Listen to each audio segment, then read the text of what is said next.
Una declaración tácita, rotunda de Enrique Capriles. La pregunta es, ¿y ahora qué? Vamos a analizar esa situación.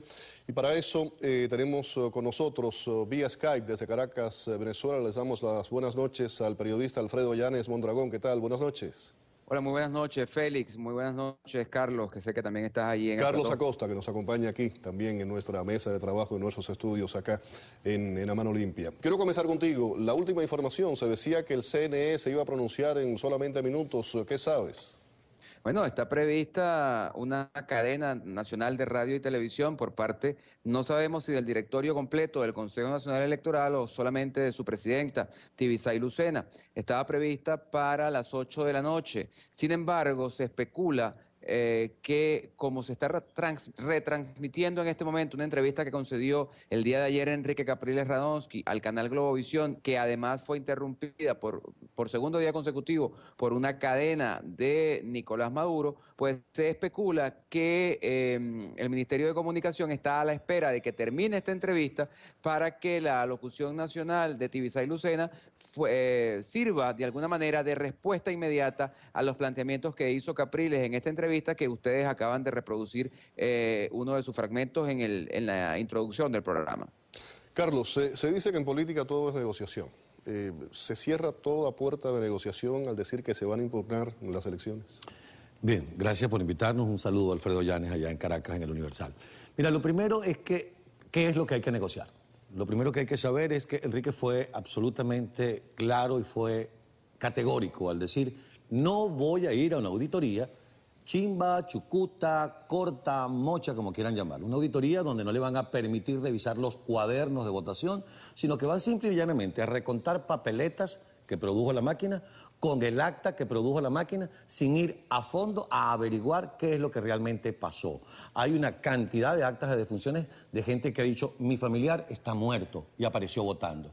Hay una cantidad de mesas donde Maduro sacó el 100% de los votos. Eso es estadísticamente imposible, y mucho menos que haya sacado más votos que su papá, como él lo menciona, Hugo Chávez. Es decir, si no le permiten a Enrique Capriles revisar los cuadernos de votación y a todo el equipo de técnicos de la Mesa de la Unidad Democrática, eso no es una auditoría limpia, y si es una auditoría limpia, no se puede negociar la dignidad de los votos del pueblo venezolano. Tenemos más declaraciones de Capriles para ustedes, ahí están. Las amenazas, ¿qué me van a juzgar? ¿Me van a enjuiciar? ¿Por qué? ¿Por defender los derechos de los venezolanos? ¿Quieren venir por mí? Aquí estoy, los espero. Saben perfectamente que no les tengo miedo. Yo no me pongo de rodillas frente a este gobierno. Ni ningún venezolano se va a poner de rodillas frente a este gobierno. Ahí escuchábamos, Alfredo, otra declaración. El Tribunal Supremo tiene en sus manos la decisión de la impugnación. Se sabe que no hay separación de poderes en Venezuela.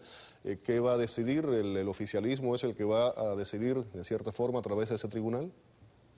Bueno, digamos, desde la perspectiva de lo jurídico, pues todavía no se ha presentado el documento, se tiene hasta el día 9 de mayo para hacer efectiva la impugnación del proceso electoral del 14 de abril. Evidentemente, pues los precedentes respecto a cualquier iniciativa jurídica que realicen los sectores de oposición dan cuenta de que la separación de poderes no existe. Dicho sea de paso, la propia presidenta del Tribunal Supremo de Justicia, Luisa Estela Morales, ha dicho que la separación de poderes pues no debería ser, y en consecuencia no se espera nada más allá de lo que ya está sucediendo, Félix y Carlos y la audiencia de A Mano Limpia. Lo que está sucediendo es el desvelar la ilegitimidad. En principio se pensaba que solo del presidente proclamado y juramentado, pero esa ilegitimidad ya va tomando quizá como una especie de bola de nieve a otros poderes públicos. Lo va a hacer con el Consejo Nacional Electoral, que se niega abiertamente a abrir las cajas o a aplicar la auditoría de la que hablaba Carlos Acosta, y muy probablemente lo va a hacer también con un Tribunal Supremo de Justicia que seguramente, valiéndose de leguleyerismos, va a cerrar la puerta a una necesidad clamorosa de parte del pueblo venezolano. Ya hay estudios de opinión que que revelan que 70% de los venezolanos aspira a la auditoría, que más de la mitad de los encuestados en esos estudios de opinión dicen haber votado por Nicolás Maduro, pero están dispuestos, ansiosos porque se realice la auditoría para que, como decía una votante de Maduro que se atrevió a publicar en YouTube su experiencia viva como seguidora del presidente Chávez, pues puedan salir a celebrar con dignidad.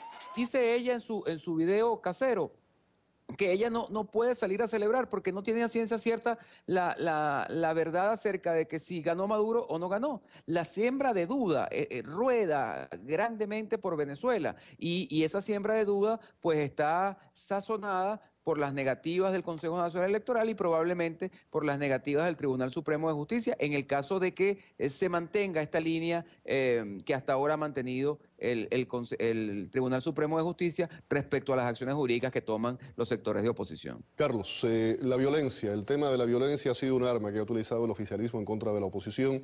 De hecho, el diputado Carreño, que estuvo con nosotros en el programa hace 2 o 3 días, ha insistido en un proceso contra Capriles. ¿Esos son amenazas políticas o crees que eso se puede materializar? Bueno, viniendo del diputado Carreño, cualquier cosa se puede esperar. El diputado Carreño llegó a decir en algún momento de su vida política que a través del sistema satelital de televisión le espiaban a uno en su casa, ¿sí?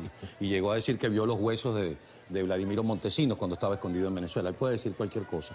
Pero ya Enrique Capriles en una oportunidad estuvo preso por los sucesos de abril de 2002. Le acusaron de ser el líder de la violencia en contra de la Embajada de Cuba en Venezuela, cuando el propio embajador le pasó una escalera para que entrara. Es historia que se conoce. Es posible que quieran llevar a Capriles, a arrinconar a Capriles, pero Capriles no se va a ir del país. Y si lo van a meter preso, él se va a dejar meter preso, porque tiene la razón.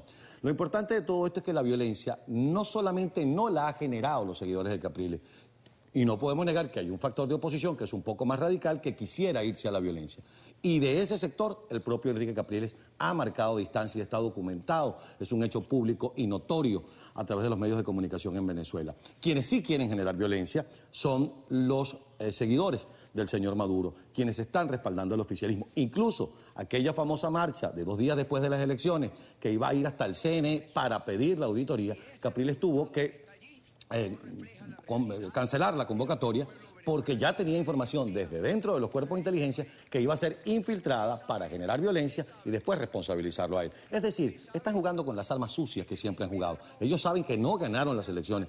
Si las hubiesen ganado y tuviesen las pruebas, permitieran que se abrieran las cajas, permitieran que se vieran los cuadernos. Y ellos ¿qué pudiera decir Tibisay Lucena en los próximos minutos cuando salga a hablar en cadena nacional en Venezuela? Que se le está invitando a Capriles a una auditoría y que él se niega porque lo que quiere es la violencia, porque quiere el desorden en las calles, porque quiere desestabilizar. Es un esquema que les ha funcionado desde abril de 2002. Calificar de golpista, de desestabilizador a todo aquel que reclama sus derechos. Vamos a escuchar más declaraciones de Capriles para ustedes. ¿Y cuál es el paso siguiente, Capriles? ¿Cuál y cuándo? Es la impugnación que tiene que ser en los próximos días. Y ese va a ser el siguiente paso. Vamos a impugnar las elecciones con todas las pruebas, con todos los instrumentos que ya tenemos. Vamos a impugnar las elecciones. Regreso a Caracas, Venezuela. Alfredo, todos vimos cómo el presidente de la Asamblea, el señor Diosdado Cabello, le prohibió la palabra al cuerpo legislativo, a aquellos opositores que no aceptaban como presidente a Maduro. ¿Esta qué es una asamblea muda? ¿Qué va a ocurrir cuando vuelvan a reunirse? Bueno, no sabemos qué va a ocurrir cuando vuelvan a reunirse. Entre otras cosas, no sabemos si se van a volver a reunir o esta semana, por ejemplo, no hubo sesión, pese a que las llaman sesiones ordinarias de martes y jueves. Pues lo ordinario fue que no hubo sesión, no hubo discusión. Es una asamblea en deuda totalmente con los electores de Venezuela. Los que votaron el 26 de septiembre del año 2010, pues aún esperan, por ejemplo, la ley de primer empleo, la ley de desarme y otro tipo de leyes que ciertamente benefician a los venezolanos. Hasta ahora, en el ejercicio de prácticamente 2 años y medio, es una asamblea que se ha dedicado a levantar la mano para aprobar créditos adicionales y para en su momento aprobar viajes a Cuba para que se diera cuenta de la salud de un presidente que en definitiva fue devuelto, como dijo Pérez Arcay, prácticamente muerto. Ahora, para lo que ha servido esa declaración de Cabello es para inhabilitarlo, como por ejemplo miembro de la comisión de diálogo que nombró el presidente proclamado y juramentado Nicolás Maduro.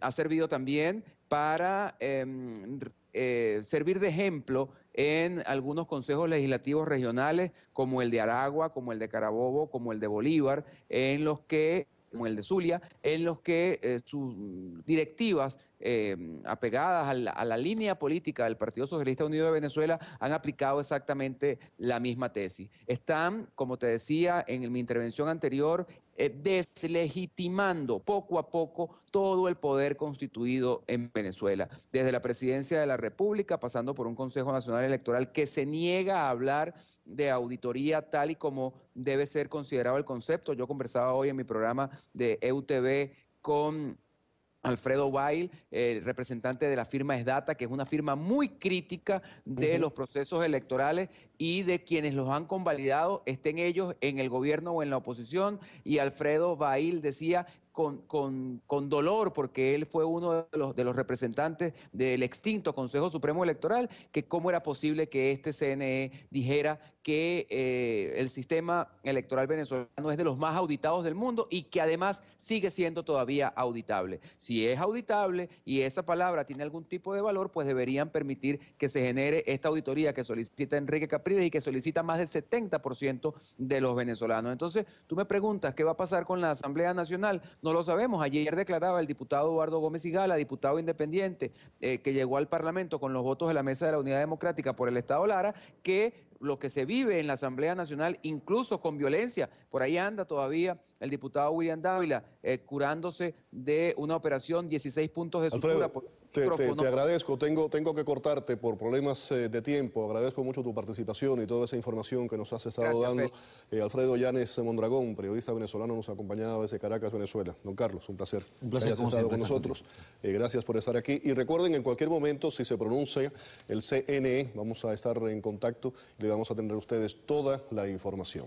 Vamos a la pausa. Al regreso, la recuperación económica en Estados Unidos avanza durante el primer semestre, pero queda por debajo de lo que eran las expectativas. ¿Por qué? Le contamos al regreso.